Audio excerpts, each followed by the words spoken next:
दिमाग शरीर का वह हिस्सा है जो लगभग सभी क्रियाएं नियंत्रित करता है। यह स्मृति रखने, कार्य करने, अनुभव करने, सोचने और निर्णय लेने का कार्य करता है। इसकी शक्तियों के कारण ही मानव सभ्यता इतनी उन्नति कर सकी है और इस दुनिया को समझने और जीवन को अधिक सहज बनाने के तरीकों की खोज संभव हुई है। मस्तिष्क को पूर्णतः समझना मानवों के लिए अभी भी एक रहस्य है और इसमें पाए जाने वाले विकारों को पूरी तरह से समझ पाना शायद ही कभी संभव हो। मस्तिष्क का आकार तो काफी छोटा है, पर यह अंतरिक्ष की तरह ही रहस्यमय है और समुद्र की तरह खतरनाक भी है। व्यक्ति की भावनाएं, उसकी सोचने और कार्य करने की क्षमता सभी कुछ दिमाग पर ही निर्भर करती है। हर व्यक्ति के मस्तिष्क की क्षमता अलग अलग होती है। इसी कारण हर व्यक्ति अलग सोचता है और एक ही परिस्थिति में भी दो लोगों के विचार अलग अलग हो सकते हैं। दिमाग पर कई रिसर्चेस हो चुकी है और अभी भी कई तरह की रिसर्च जारी है ताकि दिमाग को समझा जा सके और मानव सभ्यता को और भी आगे ले जाया जा सके।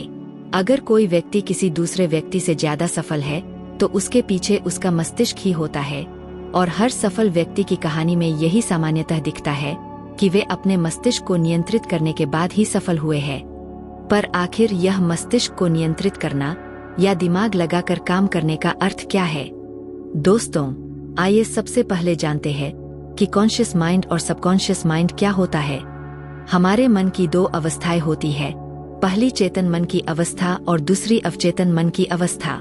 चेतन मन यानी कि कॉन्शियस माइंड और अवचेतन मन यानी कि सबकॉन्शियस माइंड, इनके द्वारा ही हमारा जीवन चक्र चलता है। आइए इनके बारे में विस्तार से जानते हैं कि आखिर कॉन्शियस माइंड और सबकॉन्शियस माइंड क्या होता है। कॉन्शियस माइंड हमारे उन कार्यों को नियंत्रित करता है जो चेतन अवस्था में किए जाते हैं। जैसे कि जब व्यक्ति कुछ सीखने की कोशिश करता है तो उस समय उसका मन चेतन अवस्था में होता है और सीखने के लिए प्रयास करता रहता है। कॉन्शियस माइंड आपके नियंत्रण में होता है और यह अनुभवों के आधार पर फैसले लेता है जो आपके पिछले समय पर आधारित होते हैं। सबकॉन्शियस माइंड के पास इतनी शक्ति होती है कि वह आपके वह काम भी करवा सकता है जिसे करने में आप डर रहे हैं। अवचेतन मन आपके द्वारा भूतकाल में सीखी जा चुकी क्रियाओं को आपके द्वारा आसानी से करवा देता है, जैसे कि बोलना, गाड़ी चलाना आदि। साथ ही यह आपके मन को भी नियंत्रित करता है जो आपके ही विचार होते हैं। यदि आप किसी काम को करने में डरते हैं और उस डर को बनाए रखते हैं तो सबकॉन्शियस माइंड आपको उस काम को नहीं करने देता है और डर को बनाए रखता है।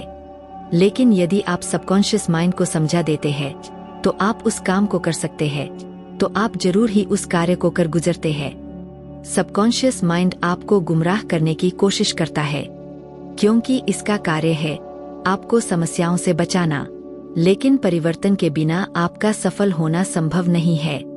इसीलिए आपको ऐसी स्थिति को नियंत्रित करने की जरूरत होती है।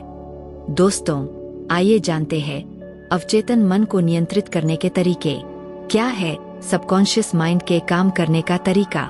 अवचेतन मन हमें उस स्थिति में डाल देता है जहां हम किसी भी काम को छोड़कर भाग भी सकते हैं।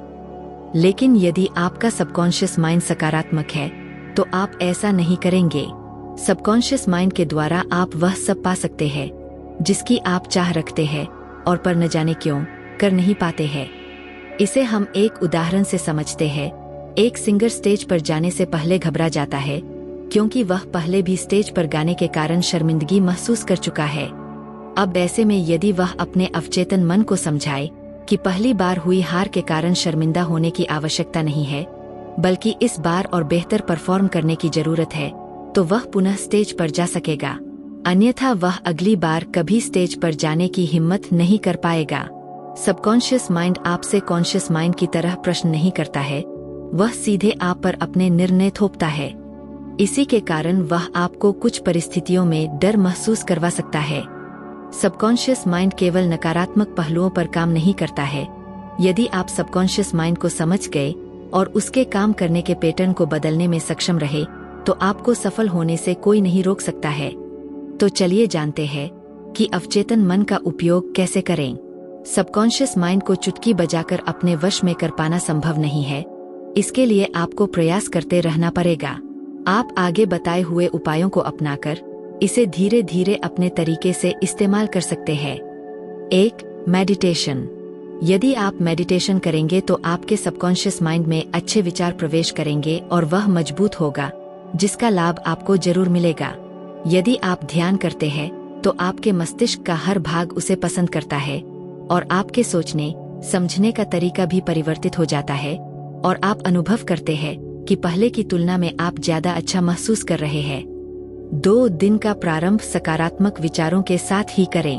अपने दिन की शुरुआत सकारात्मक विचारों के साथ करने से आपका पूरा दिन सकारात्मक जा सकता है, क्योंकि आपके प्रारंभिक विचार ही आपके दिन भर के स्वभाव को निर्धारित करते हैं।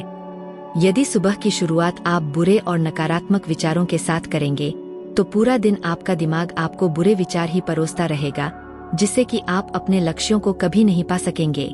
3. पर्याप्त नींद लें। हर किसी को 7 से 9 घंटे की नींद लेने की जरूरत होती है। नींद आपके दिमाग पर गहरा असर डालती है, इसलिए यदि आप सही समय पर सोते हैं और जागते हैं तो आपका सबकॉन्शियस माइंड बुरे और गलत विचारों से दूर रहेगा, जिसका समय आने पर आपके निर्णयों पर प्रभाव होगा और आप सकारात्मक रूप से दिन बीता सकेंगे। 4. प्रैक्टिस करें। यदि आप किसी काम को नहीं कर पा रहे हैं तो आपको उसकी प्रैक्टिस करना चाहिए, क्योंकि जब तक आप उसमें सफल नहीं होगे तब तक आपका सबकॉन्शियस माइंड उसे आसानी से नहीं कर सकेगा। आपने देखा होगा कि जब आप कार सीखने की शुरुआत करते हैं तो आपको काफी समस्या आती है और आप डर भी महसूस करते हैं और जानकारी होने के बावजूद भी कई गलतियां कर देते हैं। लेकिन जैसे जैसे आप कार चलाना सीख जाते हैं व उसमें निपुण हो जाते हैं तो आपको कार चलाते समय निर्णय लेने में समय नहीं लगता है, क्योंकि आपका सबकॉन्शियस माइंड तुरंत ही आपसे वह काम करवा देता है।